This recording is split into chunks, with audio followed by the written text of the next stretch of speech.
Good evening. I'm Dennis, and I'm a Christian. This evening I'll be reading John 19. John chapter 19. So then Pilate took Jesus and scourged him.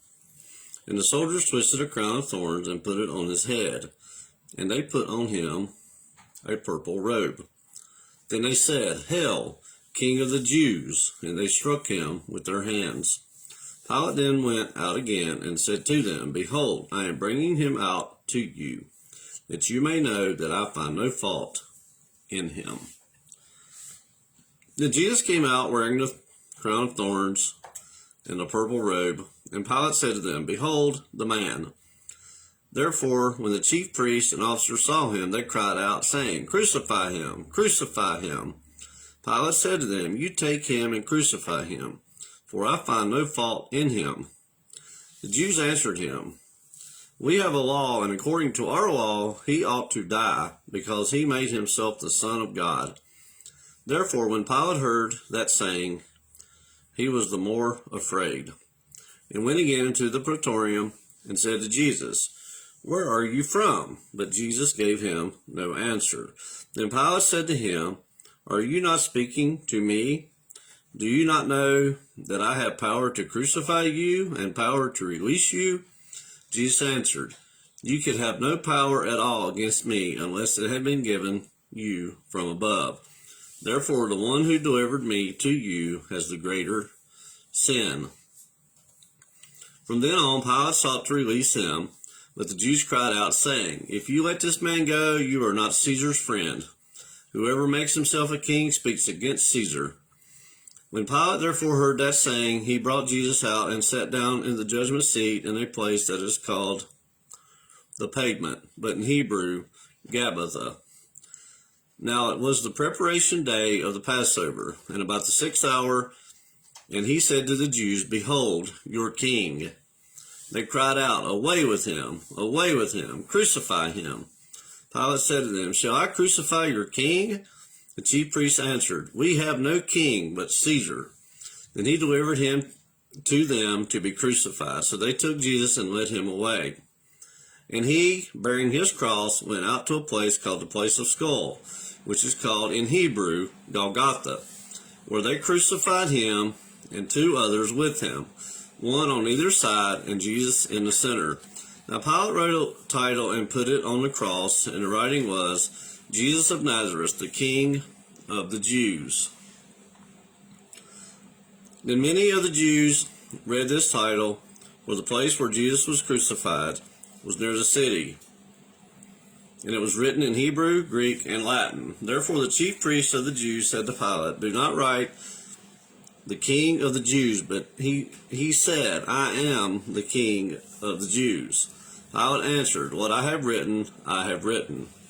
And the soldiers, when they had crucified Jesus, took his garments and made 4 parts, to each soldier a part, and also the tunic. Now the tunic was without seam, woven from the top in one piece. They said therefore among themselves, "Let us not tear it, but cast lots for it, whose it shall be, that the scripture may be fulfilled, which says, They divided my garments among them, and for my clothing they cast lots." Therefore the soldiers did these things.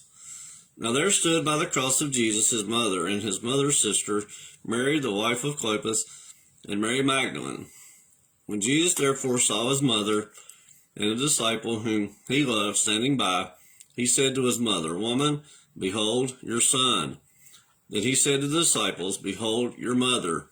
And from that hour that disciple took her to his own home. After this, Jesus, knowing that all things were now accomplished, that the scripture might be fulfilled, said, "I thirst." Now a vessel full of sour wine was sitting there, and they filled a sponge with sour wine, put it on a hyssop, and put it to his mouth. So when Jesus had received the sour wine, he said, "It is finished." And bowing his head, he gave up his spirit. Therefore, because it was preparation day, that the bodies should not remain on the cross on the Sabbath, well, the Sabbath was a high day, the Jews asked Pilate that their legs might be broken and that they might be taken away. Then the soldiers came and broke the legs of the first and of the other who was crucified with him. But when they came to Jesus and saw that he was already dead, they did not break his legs. But one of the soldiers pierced his side with a spear, and immediately blood and water came out. And he who has seen has testified, and his testimony is true, and he knows that he is telling the truth, so that you may believe. For these things were done that the scripture might be fulfilled, or scripture should be fulfilled. Not one of his bones shall be broken. And again, another scripture says, they shall look on him whom they pierced. After this, Joseph of Arimathea, being a disciple of Jesus, but secretly for fear of the Jews, asked Pilate that he might take away the body of Jesus, and Pilate gave him permission. So he came and took the body of Jesus, and Nicodemus, who at first came to Jesus by night, also came, bringing a mix of myrrh and aloes, about 100 pounds. Then they took the body of Jesus and bound it in strips of linen with the spices, as the custom of the Jews is to bury.